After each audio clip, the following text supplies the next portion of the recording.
Hi everyone, welcome to another exciting edition of Words, Images, and Worlds. I'm delighted to be joined. I believe this is a third time, perhaps a third time, a trifecta, by author Chris Tebbetts. Chris, thank you for joining. Thanks for having me. Again, it's nice to be back. Anytime, anytime. I know on this episode that we are doing a bit of catch up. We're also talking about a new book that was just launched, and that is Dr. Zeus. So this is very intentionally full of puns, but please tell us about the creative spark for Dr. Zeus. I was going for like the lightning moment, something like that. Yes, the right when the yes, all of that.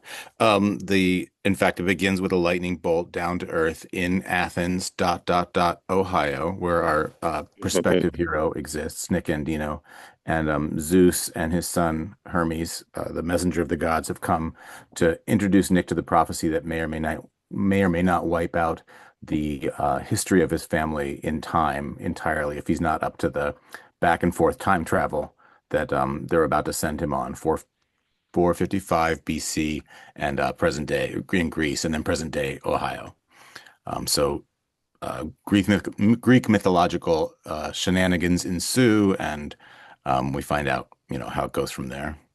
I love the idea of the Greek gods going on a family vacation, and they tool around in a Winnebago in Athens, which has its own magical powers. And for me, there was some sort of spark in the summer vacation of the gods idea that really took with me. Yeah, yeah.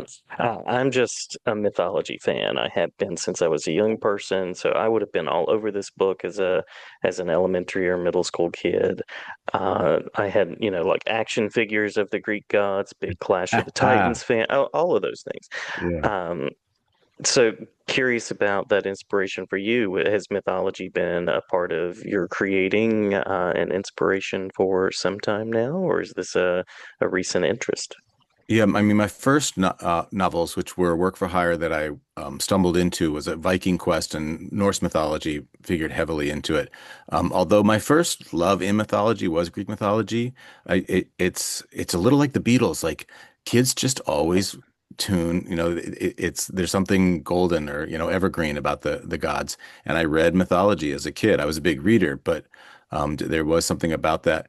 And part of it for me, I just did a talk for teenage writers this last weekend, and I did a bunch of slides about my influences. Even in preparing those slides, I realized that I loved the Brady Bunch when I was a kid. I love Swiss Family Robinson. I love big family stories. And I love stories about siblings, all of that. There's something about the family tree that really holds me. Interesting relationships and back and forth. And this is also a co-authoring experience for you. So notice my lead into the next question. What's it like to be back in the world working with James Patterson? I mean, it's wonderful. I never set out for a career as a co-author and then found that one co-authoring job after another, including 20 years with Jim on over 20 books, I believe. So I love the collaboration of the creation of the book. And then, quite frankly, to be the stereotypical introverted writer, to have a book out in the world. I saw it in the airport at the bookseller the other day. That's always really thrilling. But to not have to do the promotion, to be the small name on the cover with the benefits that come to the introverted writer from that, it's a luxury and a pleasure. Well, thank you for breaking through the introversion to chat with me. Yes. I'm Yes. I'm I'm a thankful. I'm a so-called ambivert. I'm a little of both. Nice. Same, same. Yeah. Uh, Now, what's it like to explore this new world and to explore this title that, as you said, has just been released?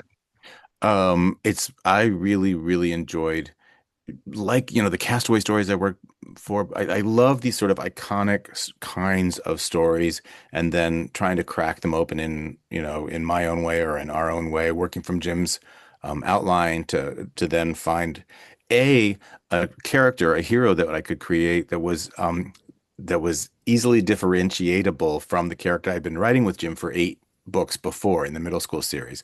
It was very interesting to start working on this and find myself falling into sort of the cadence of Rafe Kachadorian, the hero of the middle school series, and the priorities of that character, and to try to like separate these boys was an interesting process, and then to try and separate the Greek mythological comedic adventure from some other, other folks who have done that in a big way in the last many years. Um, all informed for me by this is me speaking retrospectively. For a while, I really wrestled with those things. How do I differentiate that? How do I jump into this pool and do something unique? And as a writer, for whatever it's worth, the initial doorway to my solution was letting go of needing for any of it to distinguish itself and letting the material speak back to me and letting the material find itself as I was writing it, which it did. Um, I know that you've written prolifically. We both share a special affection for the middle grades audience, so I appreciate Yeah. what you're doing in that world and encouraging readers. I have one more official question, and we can touch on anything that we missed, and that is, of course, where can we find the book and find out more about you? Happily, the book should be available anywhere books are sold. Dr. Zeus by James Patterson, with my name tucked under there.